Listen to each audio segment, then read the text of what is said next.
After meeting a 14-year-old girl via Snapchat, 3 African refugees enticed her with alcohol and tobacco, prompting her to meet them at a gas station. Police are now investigating what happened afterwards, after a shocking video of the events surfaced.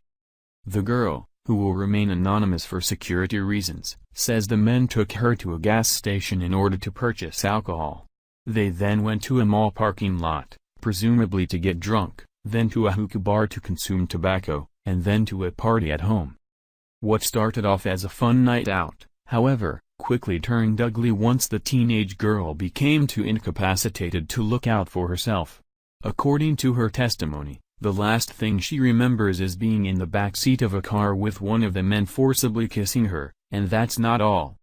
Police have uncovered a video, which one of the assailants recorded, of 2 men sexually abusing the unconscious 14-year-old girl. They currently have 2 suspects in custody, and are searching for the third. Fox News 13 reports. West Jordan, Utah. 2 men have been arrested in connection with the rape of a 14-year-old girl from West Jordan that police say was recorded on video. According to a statement of probable cause, police were contacted September 9 about a sexual assault involving a 14-year-old girl. The girl's father told police the girl had slept over at a friend's house the previous night and made arrangements to sneak out with 3 guys, one of whom she had met before and communicated with through Snapchat. The girl told police the men took her to a gas station to get alcohol before going to a mall parking lot, a hookah bar, and then a party at a home. She said the last thing she remembers is leaving the party and being in the back seat of a car with a man kissing her, and she said she told the man to stop. Police obtained a recording that shows the victim in the back seat of a car with her head hanging off the seat and outside the door. The victim appears to be unresponsive through most of the video, but does make feeble attempts to push the person on top of her off, the statement says. It appears that the victim is passed out and or unconscious throughout most of the video and clearly cannot give consent to anything that is happening to her. The video, which has not been released to the public for obvious reasons, shows 2 males of North African origin performing sex acts on the girl, as a third records the assault. Police have identified one of the men as Leclerc Dogem, who goes by the alias L.A. Police say that the video shows the other men calling him L.A., as he's raping the victim. Dogem admitted to police that they picked the victim up and they all consumed alcohol.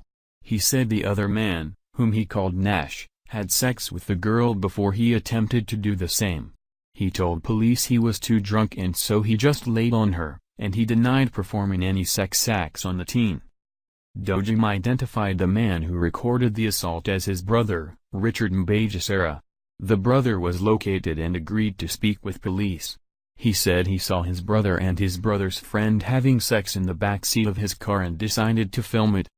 He said he thought it was funny so he recorded them having sex on his phone, police wrote in the PC statement. Both Dogem and Jisara have been booked into the Salt Lake County Jail. It is unclear whether police have identified the third suspect at this time. A knock on the brothers' family residence was answered by a family friend, who told Fox 13 the family didn't want to comment. A next-door neighbor says the family has lived in the neighborhood only a few years and believes they are refugees from another country. What's worse is that the 2 refugees have a previous history of criminal activities, leaving many conservatives asking why they weren't deported. If these men had been dealt with upon their first criminal charges, this poor 14-year-old girl would not have been traumatized for life. Dogem was booked for previous charges as well as several new charges that include aggravated kidnapping, rape, forcible sodomy, sexual exploitation of a minor, contributing to the delinquency of a minor, and aggravated sexual assault. Jisara was booked for previous charges as well as several new charges that include aggravated kidnapping, rape, forcible sodomy, sexual exploitation of a minor, contributing to the delinquency of a minor, and aggravated sexual assault. As the victim has been left traumatized, and her family is struggling to recover, many are asking whether or not this girl will receive the justice that she deserves. While police have already arrested 2 assailants, there is still 1 more to go, and even still, the question remains, will they be deported? or let off easy in Obama-esque style. Thank you for watching. If you enjoyed this video, then please subscribe to my channel.